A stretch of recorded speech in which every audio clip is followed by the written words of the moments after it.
नवरात्रि कब से मनाई जाने लगी? ये नवरात्रि जिनकी आप पूजा करते हैं ये कौन है? नवरात्रि क्यों मनाई जाती है? कब से मनाई जाती है? क्या कारण है?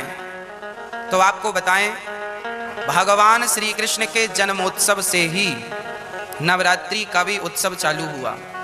ये जो देवी माँ है ना, जिसे हम नवरात्रि 9 देवियां कहते हैं, ये किनकी पुत्री हैं? ये माता यशोदा की पुत्री हैं। इनका एक नाम है योग माया। इनका नाम क्या है? योग माया। जब भगवान श्री कृष्ण का जन्म इस धरती पर हुआ, कृष्ण बनकर आए, तो भगवान ने अपनी माया से कहा, देवी आप भी जाओ, क्योंकि आपके बिना हमारी लीला संभव नहीं है। तो भगवान श्री कृष्ण ने तो माता देवकी के गर्भ से जन्म लिया और योग माया ने माता यशोदा के गर्भ से जन्म लिया। और जब श्री कृष्ण को वसुदेव जी ने रखा तो उस कन्या को लेकर आए। माया, योग माया ने कहा, प्रभु हम आपका इतना बड़ा काम करेंगी, हमें क्या मिलेगा?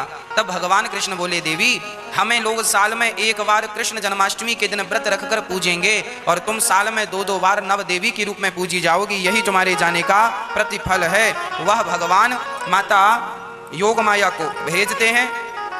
और जब कंस कृष्ण को रखकर देवी को लाए तो कंस को पता चला 8वें गर्भ में बेटी नहीं बेटा हुआ है। तो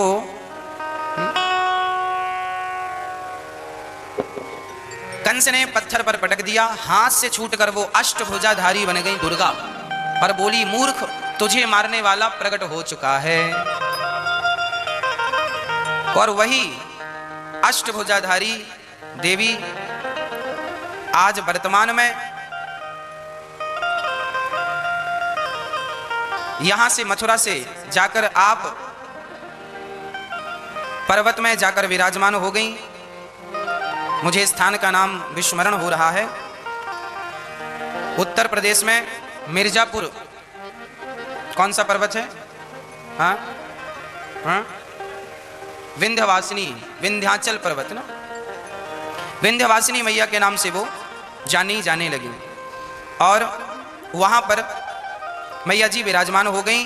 वह माता यशोदा की पुत्री हैं। तो वह 9 देवियों के रूप में जानी जाने लगी। प्रथमम शैलपुत्री चा, प्रथमम शैलपुत्री चा अर्थात पहली आर्ज के दिन, प्रथम दिन किसकी पूजा होती है? माता पार्वती की पूजा हो। शैलपुत्री अर्थात जो हिमालय है, हिमालय की पुत्री माता पार्वती। पहले दिन माता पार्वती की पूजा होती है। वही माता पार्वती दूसरे दिन, द्वितीयम ब्रह्मचारिणी, दूसरे दिन अर्थात द्वितीय कल वही माता ब्रह्मचारिणी के रूप में हम पूजेंगे, वो पूजी जाएंगी। तृतीयम चंद्रघंटेति, चंद्रघंटा के नाम से वह तीसरे दिन पूजती हैं। चौथे दिन कोषमांडा के नाम से, 5वें दिन स्कंध माता, 6वें दिन कात्यायनी, 7वें दिन कालरात्रि, 8वें दिन महागौरी और 9वें दिन सिद्धिदात्री। ऐसे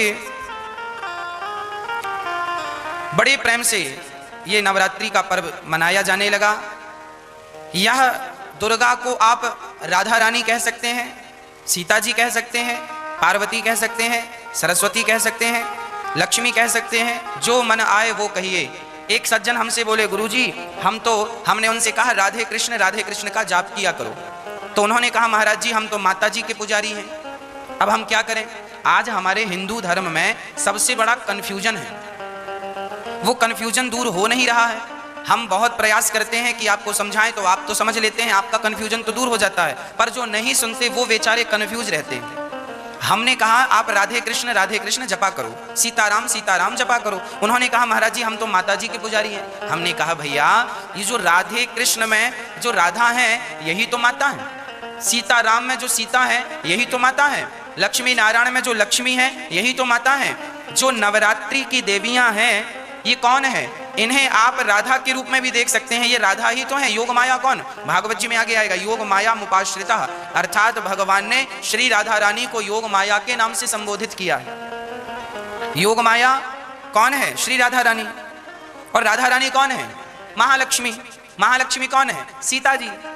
एक बार वो सीता बनी, एक बार वो राधा बनी, वही महालक्ष्मी है, महागौरी है, महादेवी है, वही नवरात्रि है।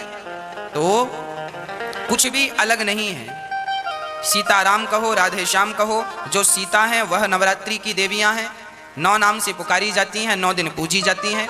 है देवी एक ही, पर 9 नाम से पुकारी गई तो एक एक नाम को एक एक दिन की पूजा से हम मनाते हैं। है एक ही, पर 9 भागों में 9 नामों से विभक्त हैं।